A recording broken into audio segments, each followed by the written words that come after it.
আমার পেজটাকে সাবস্ক্রাইব করো। কাবাব হচ্ছে প্রথমে গোলমরিচ গুঁড়ো দিয়ে চিকেনটাকে ভালো করে লবণ দিয়ে ম্যারিনেট করে রাখা হলো, আদা রসুন কাঁচা লঙ্কা পেস্ট দেওয়া হলো, ক্রিম দিয়ে ভালো করে ম্যারিনেট করে আধ ঘন্টার মতো রেখে দেওয়া হলো।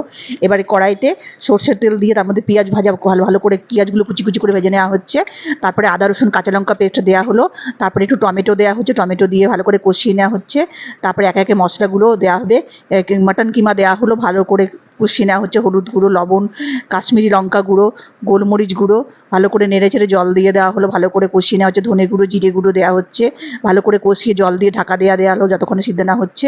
তারপরে নামাবার আগে কাশ্মীরি তোমার শাহি গরম মশলাগুলো চিনি দিয়ে ভালো করে কষিয়ে নামিয়ে নেওয়া হলো। এবার মালাই চিকেনের উপরে গ্রিন পেস্ট ভালো করে দিয়ে দেওয়া হলো, তারপরে মাটন কিমাটা দিয়ে দেওয়া হলো, তারপরে cheese, milk powder, chilli flakes, গোলমরিচ গুঁড়ো দিয়ে তার মানে কাজু আর কিশমিশ দিয়ে ভালো করে রোল করে হোয়াইট অয়েল আর বাটারে ভালো করে সিদ্ধ করে নেওয়া হলো, ভেজে নেওয়া হলো, হয়ে গেল কাবাব।